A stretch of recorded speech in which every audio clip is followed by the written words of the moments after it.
The ship swayed gently on the cold waters, carrying me from Europe toward London. I had boarded with little more than a suitcase and the quiet solitude I'd long grown accustomed to.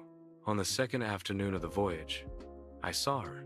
She stood at the railing, her scarf caught in the wind, hair drifting across her face as she gazed into the horizon. There was something about her stillness, as if she belonged both to the sea and the sky, that drew me closer without thought.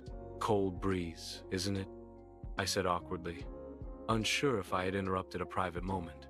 She turned, and in that instant, everything else, wind, sea, destination, seemed to vanish. Her smile was soft, hesitant, but it lingered with a warmth that disarmed me. From that word onward, time no longer belonged to itself.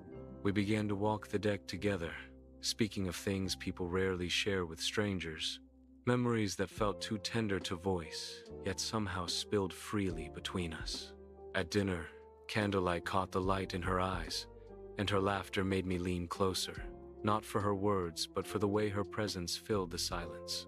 Her fingers brushed mine, and in that fleeting contact was something electric, something unspoken that neither of us dared to name. The hours unraveled quickly, one folding into the next, until 15 had passed as though they were only minutes. The ship carried us steadily toward our destinations. But for us, the world had shrunk to this vessel, this moment, this fragile, extraordinary connection. And then she told me, her journey would end before mine. Her city lay somewhere between, a smaller harbor, where she would disembark, and I would remain. I smiled, pretending the knowledge did not weigh heavily in my chest. But inside I felt the ache of a clock counting down. When the lights of her city appeared, she gathered her things slowly, almost reluctantly, as though even she wished for the ship to delay. I walked with her to the gangway, yet neither of us said what our hearts demanded. As she stepped away, she turned once. Our eyes met across the space that already felt like a lifetime.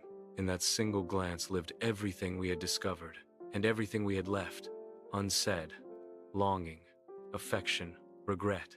Then she was gone, swallowed by the crowd in the waiting city, and the ship began to move again, carrying me forward while leaving something vital behind. I stood at the railing long after her figure had disappeared.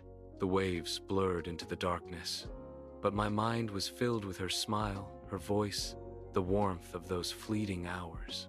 And I thought, what if? What if I had stepped off with her? What if I had left London behind, chosen instead to chase whatever fragile promise we had begun to weave together? Could we have built a life from that chance encounter? From the miracle of 15 shared hours? Sea offered no solace.